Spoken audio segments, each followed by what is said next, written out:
What's up, everyone? Kevin Oak here, getting into some low bar squats this week. So, this is the first low bar session of this block. I'm currently getting ready for the Reebok Record Breakers in November. The plan is to go 242 with no knee wraps this time, so finally gonna do it. I'm sticking to it. I know I always say I'm gonna go no knee wraps. I did plan on doing it for Boss of Bosses, but the guy from Russia, Yuri Belkin, was coming out, so I really wanted to go against him. Never know when I'm going to have another chance to do so, obviously, since he is coming all the way from Russia. So I did want to get into that head to head, at least, especially since it would probably be the last time I could get down to 220, which, pretty much took everything I had in me. So I'm so happy I did that. But I am moving up to the 242s now for good.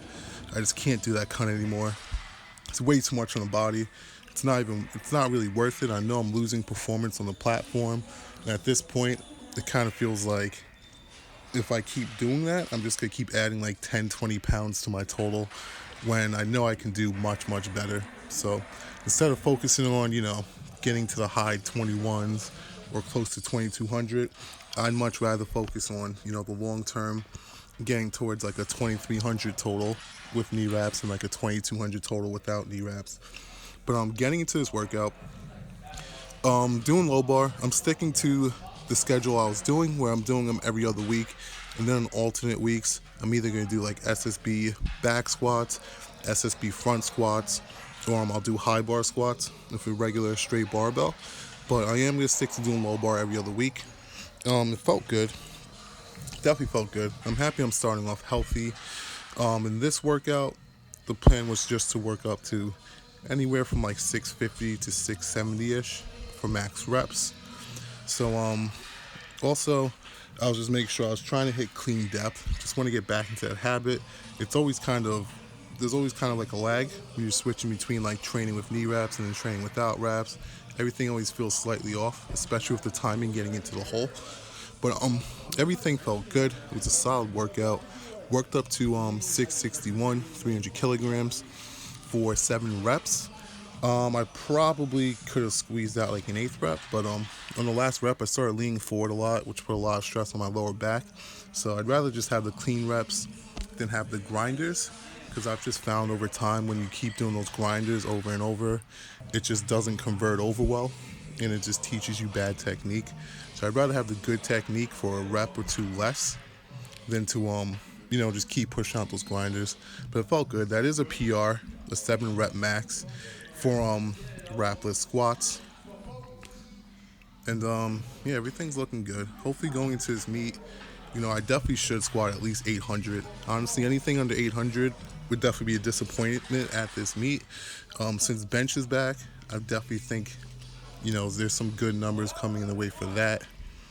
And on deadlift, I definitely think I could do 800. I'm pretty sure if I didn't do that cut, I would have had 800 at the last meet. So going up a weight class, I'm very confident I'll have it. So it'll be good to do 800 plus, 500 plus, 800 plus. It's definitely my goals for this meet, which would get me to a world record total in the 242 no wraps division.